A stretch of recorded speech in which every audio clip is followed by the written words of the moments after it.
John, 20 pounds, is 20 pounds a lot of weight? I mean, like, sack of potatoes, 20 pounds, not so much, right? I guess. What about a board game that weighs 20 pounds? Does it really weigh 20 pounds? I think so, yeah. That's Good. Good Lord. This is a little game called Foundations of Rome that takes up shelf space of 4 Ticket to Ride size boxes. It looks like it fits right into a Calyx. It takes the whole thing up. So this game is a Emerson Matsuuchi game, and in this game you are basically you're buying deeds. The base game is you're buying deeds on a board. The deeds are one spot, so like an F8 or a C8 or a B1, whatever it is. You're going to buy those different locations, and as you're taking those locations, then later on you're going to be able to take your buildings and put them on there. Some of those buildings are going to give you points, some will give you population, which is a way to score points, and then some will give you income, which you need the income to be able to buy those deeds to get more and more plots of land. You can play through 3 rounds of that, and whoever has the most points is going to be the winner. Now, that's the base game. When you add in the different modules and all that, there's objectives, whether you're secret or public, however you want to do that. There's player roles. There's cards that give you text into your deed cards or whatever. I'm sure there's other things. Monuments, which are bigger buildings that you can put out onto the board.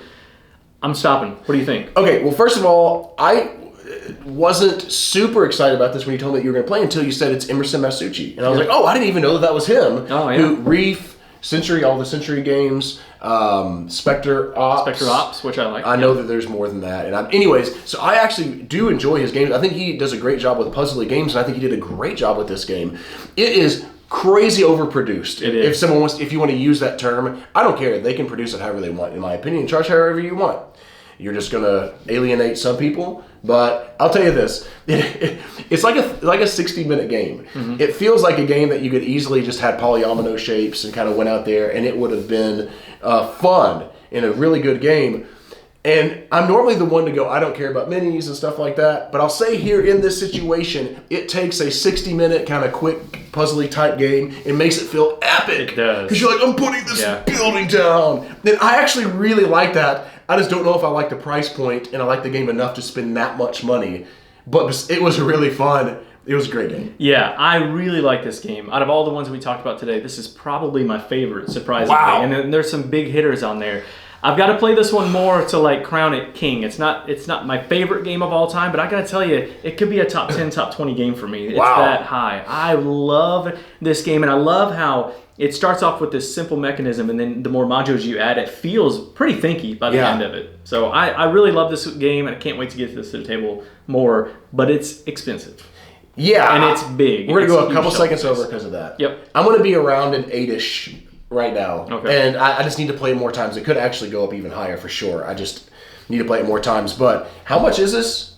It was over 100, I think. After also, if you talk about expansion stuff, I don't really remember. I think it's like 100 for the base, which is a lot. Yeah. But then you add expansions and stuff. Which the expansions, in my opinion, really helped elevate the game. Yeah. I don't think I would have liked it as much if it was just the base game. I also don't know how readily accessible this is. But anyway, that is... So if you want it in your face, you're going to have to spend $200. Maybe so. It is about... I looked it up. Maybe so. Okay, Foundations of Rome. Thanks for joining us, and thanks to our Patreon supporters for making content like this possible. If you would like to become a Patreon supporter, go to patreon.com/MeepleTown. To follow us on Facebook, Twitter, and Instagram, find us at Meepletown Games.